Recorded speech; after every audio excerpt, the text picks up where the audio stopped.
Number 5. Lieutenant General James Gavin. This paratrooper commander became one of the few American generals in World War II who jumped into combat with the first wave of his troops. James Morris Gavin stood in the door of a C-47 transport aircraft over Normandy at 1:51 a.m. on June 6, 1944, leading his division into the largest amphibious invasion in history. He landed 4 miles from his drop zone with just a pistol, a knife, and 12 scattered paratroopers. By dawn, troops under his command had captured Sainte-Mère-Église, the first French town liberated on D-Day. Gavin pioneered vertical envelopment warfare: drop behind enemy lines, capture critical objectives, and hold until relieved. The 82nd Airborne was supposed to be relieved 48 hours after D-Day. They held for 33 days against 5 German divisions. The division lost 5,245 men killed, wounded, or missing, but they held every single objective. German forces trying to counterattack the invasion beaches had to fight through Gavin's paratroopers first. In 4 major operations spanning Sicily, Normandy, Holland, and the Battle of the Bulge, Gavin's 82nd Airborne engaged and defeated elements of 23 different German divisions. They inflicted an estimated 23,000 casualties while suffering 15,847 casualties of their own. That is a 1.5 to 1 kill ratio, which does not sound impressive until you understand that airborne units are lightly armed infantry fighting against armor and artillery. After the war, captured German officers were asked which American units they feared most. The 82nd Airborne under Gavin was mentioned more than any other unit. Gavin jumped first. His men knew he would never order them to do something he would not do himself. Gavin became the youngest Major General in the United States Army at age 37. Number 4, Lieutenant General Lucian Truscott. This cavalry officer's forces moved faster than any other American unit in the European theater. In August 1944, Allied command estimated it would take 90 days to capture southern France and link up with forces advancing from Normandy. Lucian King Truscott did it in 28 days. The German 19th Army, a force of 285,000 troops, was supposed to slow him down. Instead, Truscott's 6th Corps moved so fast that German intelligence thought they were tracking 3 different American armies. Truscott invented the Truscott Trot, a forced march pace of 5 miles per hour, carrying full combat gear. Standard Army doctrine was 2.5 miles per hour. German commanders planned defensive positions based on how fast American units could move. Truscott's men appeared 24 hours before German calculations said they could possibly arrive. By the time German units reacted, Truscott was already 20 miles past them. In Operation Dragoon, the invasion of southern France, Truscott's forces covered 400 miles in 4 weeks. The German 19th Army lost 7,000 killed, 22,000 wounded, and 79,000 captured.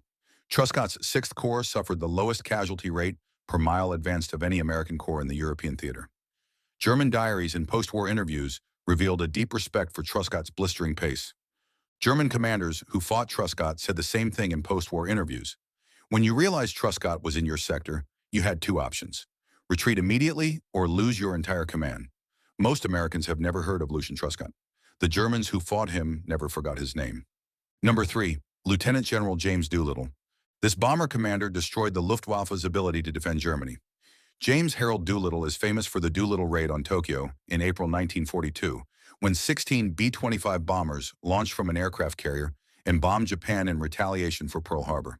But his real contribution to defeating Nazi Germany came when he took command of the 8th Air Force in January 1944. Doolittle inherited an air force that was losing bombers faster than factories could replace them. American B-17 and B-24 bombers flying deep into Germany were being slaughtered by Luftwaffe fighters. Doolittle changed everything. He ordered his P-51 Mustang and P-47 Thunderbolt fighters to leave the bombers and hunt German fighters wherever they could find them, including on the ground at their airfields. Operation Argument, known as Big Week, ran from February 20th to 25th, 1944. Doolittle sent wave after wave of bombers to attack German aircraft factories, forcing the Luftwaffe to respond with fighter interceptions. In 6 days, the 8th Air Force destroyed an estimated 600 German aircraft in the air and on the ground. German fighter ace Adolf Galland told Doolittle after the war that the German high command had no idea what was happening to them until it was too late. By the time Allied forces landed in Normandy, the Luftwaffe was no longer a considerable threat. Doolittle's 8th Air Force flew over 200,000 sorties and dropped more than 700,000 tons of bombs on Germany. Nazi leadership feared Doolittle because he made their skies undefendable. Number 2, General Omar Bradley. This quiet general commanded more American soldiers in combat than any commander in United States history. Omar Nelson Bradley's 12th Army Group killed or captured over 3 million enemy soldiers between June 1944 and May 1945. That total, the highest of any American command in the European theater, included casualties inflicted by Patton's Third Army, Hodges' First Army, and two other armies under Bradley's overall command. Bradley did not seek publicity. He did not make dramatic speeches. He planned operations with mathematical precision and executed them with relentless efficiency. The Germans called his operational style clockwork because Bradley's attacks came exactly when he said they would, hit exactly where he said they would, and achieved exactly what he said they would achieve. Operation Cobra, the breakout from Normandy, was Bradley's masterpiece. On July 25, 1944, Bradley concentrated 1,500 heavy bombers on a 5-mile front, then sent 7 divisions through the gap. The German defensive line collapsed within 72 hours. Within a week, the entire German front in Normandy disintegrated.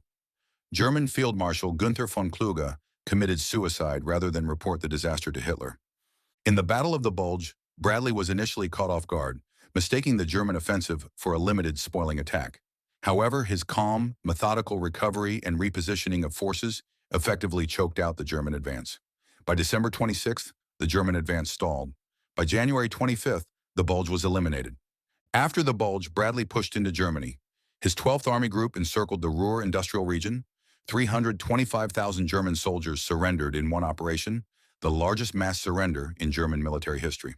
Bradley retired as a 5-star general, just the quiet record of the man who killed more German soldiers than any other American commander through simple, relentless competence. Number 1, General George Patton. This aggressive commander's Third Army inflicted 1.44 million casualties on German forces, the highest enemy body count of any single American field army in Europe. George Smith Patton was the most aggressive American general in World War II. His Third Army captured more territory than any other American force, 80,000 square miles in 9 months. His relief of Bastogne during the Battle of the Bulge was operationally brilliant. Turning Third Army 90 degrees in 48 hours required exceptional logistical coordination. Patton's philosophy was simple: speed and violence overwhelm any defense. That philosophy produced spectacular results and terrible losses. Third Army suffered 160,000 casualties, the highest of any American army in Europe. 27,000 Americans died under Patton's command, more dead Americans than any other army commander. After the Rhine crossing in March 1945, Third Army advanced 55 miles in 48 hours, the fastest advance in military history. By Victory in Europe Day, Third Army had killed or captured 1.44 million German soldiers while suffering 137,000 casualties, including 27,000 killed. The reality of Patton is more complicated than the legend. German military records from the war show mixed assessments. After the Battle of El Guettar in Tunisia, German commanders noted that Patton's forces fought well but predictably.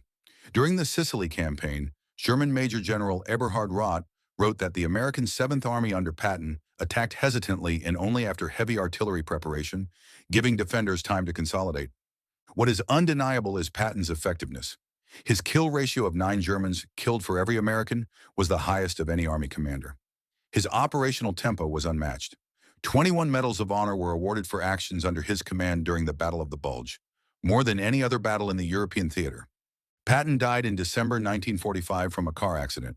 He is buried at Luxembourg American Cemetery among his men. Whether his results justified the cost remains debated 80 years later.